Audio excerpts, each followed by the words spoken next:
Look at that. We made it. We made it. Hi, folks. Welcome, everybody. We will get started in about 2 minutes, just giving folks time to join. Thank you all for being here today. And as you're joining, I'm giving people time to sign in. We'd love for folks to put in the chat where you're joining from. And then also if you have a favorite life hack. Ooh, that's fun. So Jen, if you have one top of mind, be thinking. Yeah. I can start. Cool. People are joining and typing in the chat, which is great. My name is Elizabeth. I'm in from Atlanta, and one of my favorite life hacks is I used to always lose chapstick. Like I could never find one, and so I just finally ordered like 30 of my favorite chapsticks and put them everywhere. So every coat pocket, every drawer, every room, Oh, it's like they're all over my house now, and I don't ever not have them. So just solved it that way. Yep, same for yeah. pen. Seeing that in the chat as well. Just put them everywhere. That's so fun. Well, I'm Jen. I am dialing in from Brooklyn, New York. Okay, I have a bunch, so I'm like very obsessed with productivity.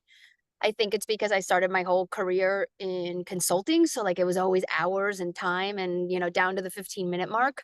And okay, so one of them is, the text replacement on your phone where you can type in like OMW and it'll do on my way. I Yeah. have a zillion of those. So the first one I have is my email. So if I do JGM, it'll be like my go my Gmail address. If I do JGO, it'll be my Go Nimbly address. Love If I, it. I have my Pillbox games, I have a game company. I have that one. I have my address. So I won't say my address out loud, but if I do the first, like the number and the street, it'll give me the whole address. And it's like, I mean, it saves me every time anybody asks me. Also, my LinkedIn. You know how annoying it is to fill out your LinkedIn on forms? LKD brings me my LinkedIn link. Ooh, It's like super helpful. okay. I'm going to be stealing that one. Yeah. And for folks just joining, we're getting started formally in a couple minutes. And so if you would drop in the chat where you're joining from, and then also your favorite life hack. We're going to be stealing all of these. Some of these are really, really great ideas. I'm loving, Ken, yours about journaling for your children. That is such a sweet idea. And I love that one. So please, any life hack you've got, productivity related or otherwise, would love to see them. And then we'll get started. So hello, everyone, and welcome. I'm Elizabeth Simmer, head of customer at Superhuman. In my role, I lead Superhuman's customer-facing teams. So it's great to welcome you all and to see some familiar names in the audience. Thank you all for being here. As you can imagine, for customer-facing teams, email is the heartbeat of those relationships. And I can't wait to dig in on how teams can drive efficiency at scale with Superhuman. I'm delighted to be here today with one of our very own customers, Jen Igartua from Go Nimbly. Today's event is going to be dynamic discussion between the two of us. And Jen is the CEO at Go Nimbly, and that is a revenue operations agency. Some housekeeping things. The webinar will be recorded and distributed, and there will be time at the end for Q&A. So please submit your questions through the Zoom Q&A. And let's just get started. Jen, please tell us about yourself a little bit and about Go Nimbly. Yeah. So yeah, I run Go Nimbly. I'm the CEO of Go Nimbly. We do RevOps consulting, mid-market enterprise companies. When I actually started Go Nimbly, my first customer ever was Twilio. And I can't believe I'm admitted this to more than 100 people. I didn't know who they were. So I got, they came to me, started a conversation, and I was like, oh, awesome, text messaging. That sounds cool. I didn't realize that they were the giant that they are. They're still a customer today. And then Zendesk was my second one. So I'm very lucky that I built this company on two really, really incredible SaaS companies. And since then, I've been lucky to work with many more. So a lot of our bread and butter and a lot of the experience that I'll bring to you all today is productivity is obviously incredibly important at a consulting agency. Our customers expect it. And it's also something that I'm very passionate about. my relationship to work is something that I think a lot about. What does it mean to have a good relationship with work? I have never really felt like I could turn on and off and just be like life and work. I very much want to show up in whatever part of my life I am as myself, and work is a huge part of my life. I also do a lot of side stuff. I have a game company that I run called Pillbox Games, where we make like physical board games, so like a very, very different experience. Lots of customer support stuff on that I use Superhuman for. I'm also very into comedy.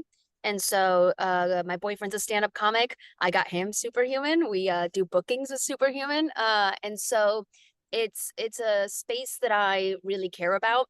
And the reason I care about it, not just getting stuff done quickly, I think being able to automate your life means that you have space for deep work. You Mm, cannot do big things if you don't do deep work. You can't do big thinking. You can't do innovative work 15 minutes at a time, between tasks. And if you're going back and forth between applications. So the more that I can do to make that life admin like easy, the more time that I have to do deep work. And deep work is hard. It's hard. It's like it's very draining if you don't like create the muscle of getting into flow state and doing that, and you can't do it in short amounts. Oh, wholeheartedly Joseph, I agree. will I will plug my boyfriend special at the end of this. Don't worry. We need more. It's not quite Shane Gillis. But thank you for asking. I love it. Thank you for the introduction. All right, let's just dive into the questions. So, Jen, as a professional services leader, how do you think about productivity and efficiency as levers for scaling business growth? Yeah. It's kind of an interesting one because there is a bit of a dichotomy. I sell hours in some of our contracts, right? So I sell like, okay, you have X amount, like for $15,000, a month, you get X number of hours and you're working on them. Superhuman is one of our customers, so you consume us in that Yes. way, right? And so I've had questions before, like, why are you so obsessed with productivity when like you sell time? So like your customer still, gives you the amount of money that it took. And it's like, yeah, but if it takes me forever, they're very unhappy. And they don't get the impact that they wanted.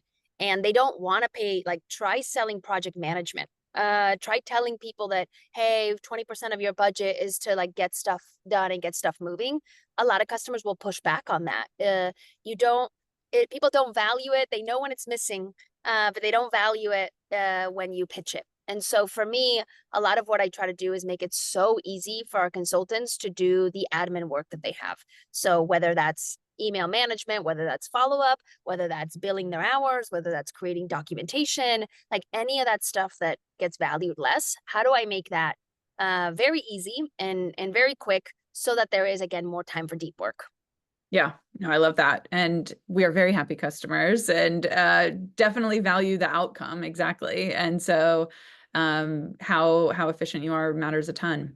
All right, so let's get into the nitty-gritty. So I know Go Nimbly has a really robust productivity tech stack, and that you have really led the charge there Yeah, and have been at the forefront of implementing AI internally. yeah. Can you walk us through it and just kind of share, why some of these particular tools are Yeah. important to your business? Yeah, there's two angles to this. One, it's obviously speed and productivity, and two is making the life of our consultants as easy as possible so they're very happy employees. Uh, I know there's some services people on the line, but anybody in a professional, like, it doesn't have to be. It could be a customer success team. All of this applies. When I think about how to make that team effective and happy, I have to assign the right work, to the right people. And if anybody does work that is too, hard for them, they'll be demotivated. But also if it's too easy, if you don't feel like you're growing, if then you're not growing the brains of your organization, but also they're going to be demotivated and leave. And so I Mm, need to really make sure that folks are not doing stuff that they feel is not progressing, their career. So we really think about giving them a full tech stack. The other thing is, how do I make Go Nimbly more powerful than a consultant off the shelf? Where it's like, okay, well, I can go find a contractor that can do, mhm. Salesforce consulting. And it's like, great, but they don't have all these powerful tools that make our team much more effective and more efficient. So it gives me a leg up from just hiring anybody else. And I don't know, Elizabeth, if someone on your team can share the screen. Oh, look at that. Sure. Almost like magic. So these are all the tools that we have for our consultants.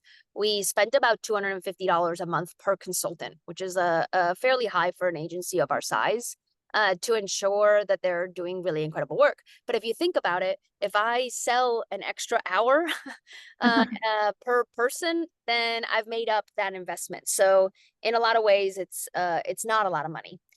So Superhuman right there at the top, everybody's got Salesforce and we automate a lot in Salesforce, things like opportunities for renewals, all that gets automated. All those alerts that are renewals coming up, obviously Zoom, Perplexity is like one of my, an OpenAI, both kind of AI platforms. I'll call out a few. I won't go through all of them. Lucidchart, big on templates on Lucidchart. So like making sure that we've got a road mapping template and a discovery and a rep write template. So really leaning in there. And then Rattle is a tool that, and Sonar are tools that you integrate with Salesforce to be able to do a lot of Salesforce build, in a faster way and discovery in a faster way. Gong is an expensive tool, but we give it to everybody. So listening and having like every transcript that allows you to show up better when you gather requirements, because on the other side, you've got it in a really good place. Clockwise allows us to move calendars behind the scenes to make sure that we create that focus time. And then Quintana is a specific project management and billing tool for services companies. So a Nice. little more expensive than, a basic one. Notion, you all know, and then Sansama is one of my favorite task managers. I really like kind of the look and feel. Awesome. Yeah, it's cool to see a kind of peek behind the scenes at the tech stack. I love how you mentioned that it is a differentiator for Go Nimbly out in the market, but also really, really, really good insight on it being a retention strategy for your Yeah. folks. Like I'm looking at that lineup and like, yeah, those are some of my favorite tools as well. And yeah, it helps your folks do their best work, which is awesome. All right. Yeah. Can you tell us about the impetus for bringing Superhuman to your team, like getting right into the Superhuman content? And before Superhuman, what were the challenges you were trying to solve with it? Yeah. Okay, a couple things. I was a big fangirl of Superhuman, early adopter, and I wear that badge proud. I was one of the people that jumped on when it was still, submit a form to get put on a wait list and fingers crossed that someone refers you. And I'm going a little off script, but I always found it really fascinating. I saw a YouTube video, and your CEO Raul didn't actually know about this. I asked him about it. He didn't even know this existed, where somebody talked about how Superhuman is the only example of a premium software, that there is no such thing, anywhere else. Your phone is the same phone as a billionaire's phone. You have the same iPhone, and you're sure they open their bank and has a lot more zeros, but it's the same app, and it's the same experience. And Superhuman is the only kind of luxury app, because they had a couple things. It was exclusivity, so you had to go on a wait list and do that.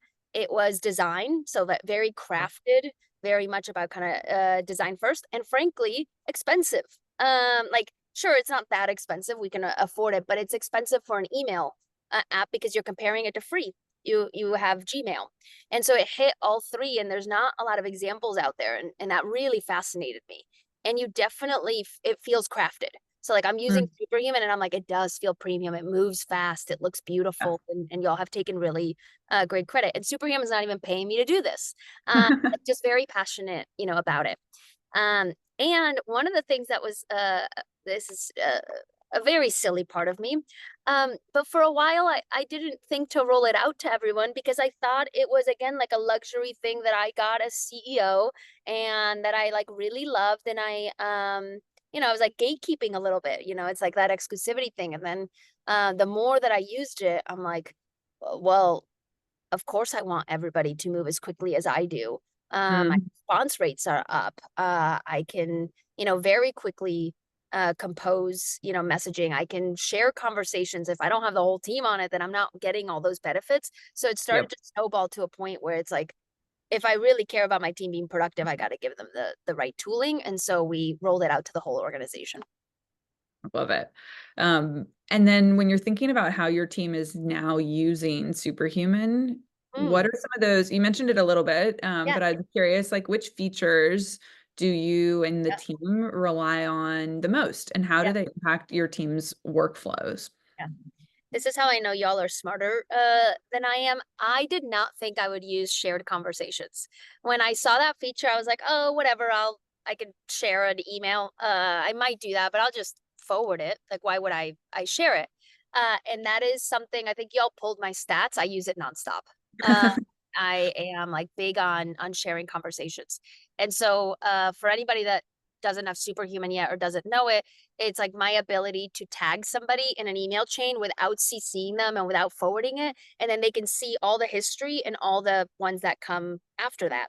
So what I use it for my assistant, which might seem counterintuitive, but I don't like the experience of like booking a meeting, or especially when I'm selling, if I'm selling to you, Elizabeth, and I say, hey, Ivy, like I'm looping an Right. Ivy to schedule. It makes me feel like I'm not treating you like as premium as I should. And so I do that in the background. I like add her and I say, hey, go book this, 2 p.m., whatever. And she sends the invite and all, like, it looks like it's all coming from me. So Mhm. that's been a really incredible use case.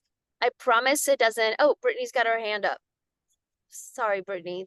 No, I'm Need to sorry. share? Wrong button. Oh, we need to share. Continue. Okay, no Yes. worries, Brittany. If you have questions, put them in the chat. And so I'm doing a lot of that with her. And then the other thing that's kind of interesting use case that I didn't expect is I'm doing it when like I promise it doesn't happen that often, but if there's a client escalation or something that like the team wants to loop me in, they're adding Mhm. me because if they CC'd me, it almost feels like extra escalated and it's just an FYI. And that's been another good feature for me to like kind of stay in step. I'm using it when I share like a sales cycle is about to close. I'll loop in my consulting team and be like, hey, this like I need you to track, you'll see, so that they have a little bit more insight into, hey, this is about to close, but they'll see when the signature comes in or when, when I'm pushing, etc. So it has reduced the amount of back and forth Mhm. that happen by screenshotting something, going to Slack and being like, hey, FYI, and then did they ever respond? Like all that is gone. So that's been really amazing. Uh, Yeah, I'll chime in on that one real quick. yeah, This please. sharing conversations is the superhuman feature you won't be able to rip from my dead hands. Like, it is my favorite by and far. And so I wholeheartily agree on this and those use cases.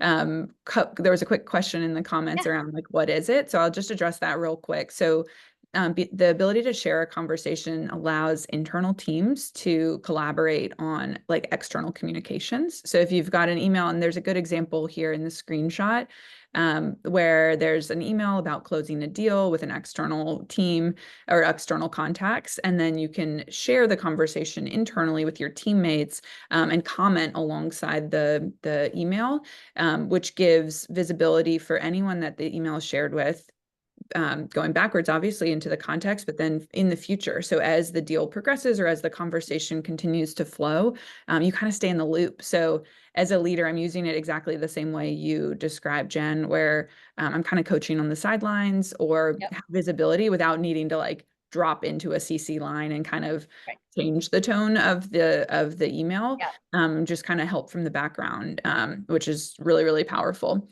And then, yes, we will absolutely be getting the recording and slides. So we'll share those out later. Good questions. One other thing Jen. I will note on it that a little nuance. So yes, you can share the conversations that are going. The other one that I really love is you can actually share a draft. Uh, Mhm. and so if I kind of, oh, there it is, look at that. If I have somebody that I'm kind of training on something, or if we're collaborating on a deal and we're doing some follow-up, I'll typically get one of our delivery directors will draft it, share it with me and say, hey, Jen, how's this look? And I can edit in real time instead of, again, going back and forth and giving feedback somewhere else. It's like we're just collaborating almost like a Google Doc on our messaging, out. I use that a ton in sales cycles. The other thing is I can get my team to draft emails for me and then I send them. And so I'm doing that. We do a lot of events and roundtables, and I love marketing automation. I use it a lot. But when I do VIP dinners where maybe it's just like 8 to 10 people, I want the email to come from me. I don't want an unsubscribe link, etc. And so after every event, I have my team draft me an email, which is like, hey, amazing dinner. Here's everybody's LinkedIn, whatever. And so I can edit and send right from Superhuman. So that ability to get feedback on drafts and drafts written, kind of for me has been really incredible. Awesome. Were there any other features you wanted to cover before I move on? This is a little bit, two little niche ones. I think one, I'll do this one really, really quickly. You can have all of your inboxes for, in Superhuman. So it's not just like my Go Nimbly one. I mentioned I run a lot of other businesses. And so I have my inbox, my personal Gmail, my Pillbox games. And then because we do consulting for anybody on here that's professional services, a lot of times I'll have email addresses like my at Zendesk, my at Twilio, whatever. And that's a lot of what our consultants have. And Mm, typically that would mean going into like 15 different Gmails and logging in and out and all that good stuff. This is a quick tab. And so being able to keep up with all your inboxes at once has been a really incredible, easy feature. And then the other one I will talk about is calendaring. This is something mm, that I feel passionate about. I think there's been a lot of attempts at making calendaring easy, and it is a space that I think is very difficult. Calendars, I think, for some reason, I'm not a product builder. It's very hard to create a beautiful experience in a calendar. I think the closest I've ever gotten was like a fantastical, and I still just felt like it was too busy. I couldn't get it going. It wasn't integrated in my workflow. And I'm using the share availability and an ability to view calendar within the side panel. Like I love being able to write Monday and then my calendar shows up for Monday so I can see it. And then being able to select, it's actually, I don't know why it's so magical, but being able to select times, it always selects the right time. There's like a UI component that makes it very easy. And I'm finding it like, again, a little peek experience on how using calendaring and sharing availability. And like I said, I don't like sending calendar links um in sale. Like I'll put it in as like, here's some options and then here's my calendar link, and it makes it very easy for me to do that. It just does that automatically. I select a few times and embeds it right in the email. yeah, I love that one. And I also really appreciate how it updates in real time because my calendar is ever flowing. And Yeah. so it's nice to be able to like make sure you haven't accidentally offered something that's no longer available. Mhm. We spend too much time on calendar for sure. For Um, sure. All right, let's shift gears a little bit. So we've got, tons of folks on the call who are probably in the same position as you right now. So curious about your perspective for leaders who are evaluating, productivity and AI tools to streamline their operations. What would be one piece of advice you'd want to share to help them maximize ROI? Yeah. I'm gonna A to C your question a little bit if that's okay. Uh, Okay. so we work a lot with go-to-market teams. And this is something that I've found is, of course, we all had the big AI hype and we were like, we have to go use AI. We have to go build everything, every bot. And then, frankly, there wasn't that much adoption, especially on go-to-market teams. Product teams really honed in and like a lot of, obviously, Superhuman being one of them, Gong's done a lot in that space. There's been a lot of features that have been built within products. And so my Yep. biggest thing is like leverage the AI that's already embedded in products you already buy.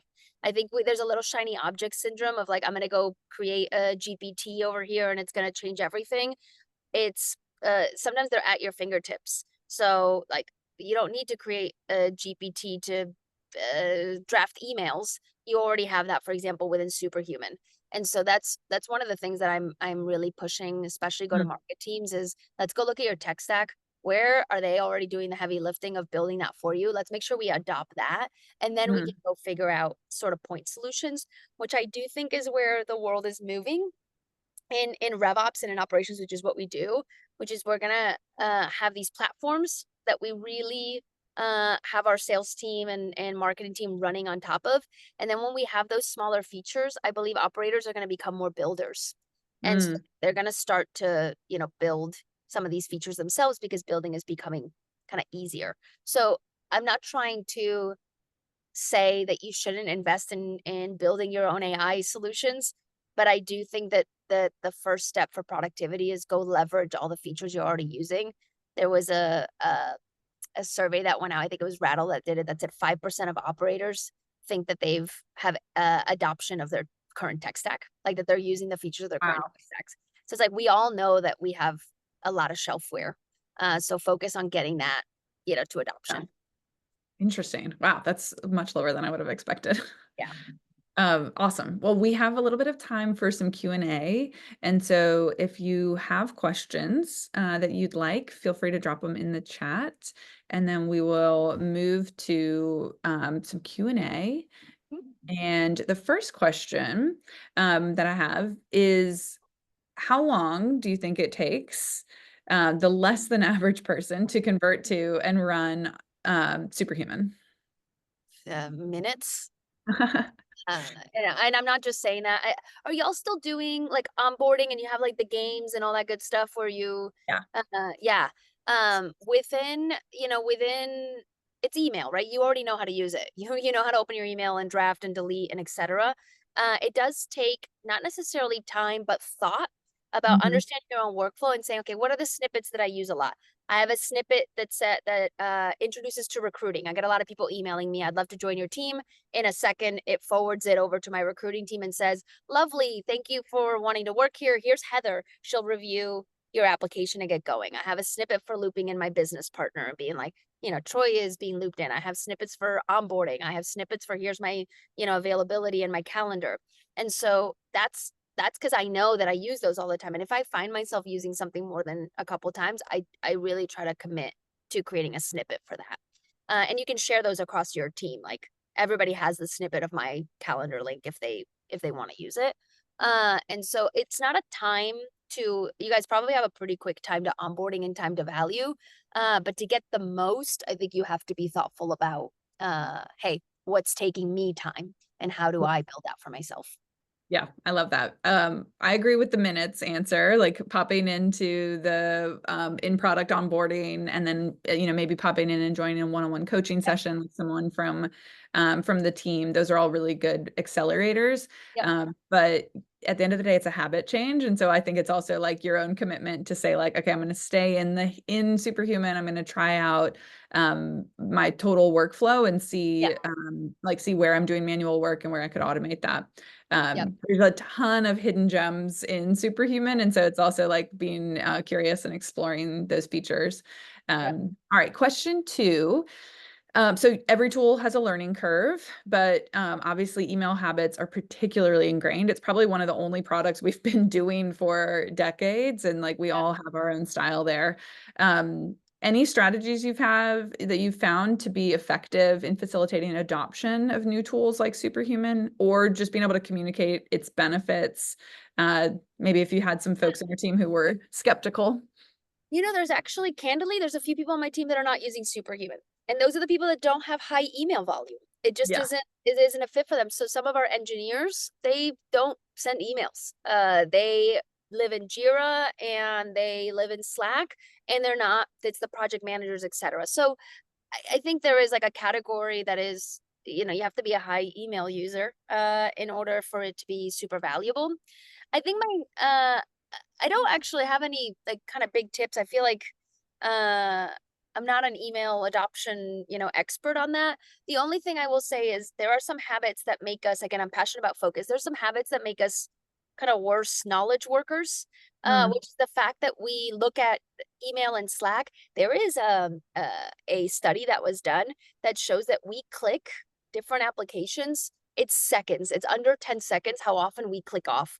Probably everybody that's been on this webinar has been on Slack and email and like iMessage and click 10 different things, even in the last minute that I've been talking. Our brains are not very good at staying focused on one thing. Email is addictive. Like it's addictive to complete things. It's the same thing with Slack. And so one of the things that I really try to push myself on is having times when I look.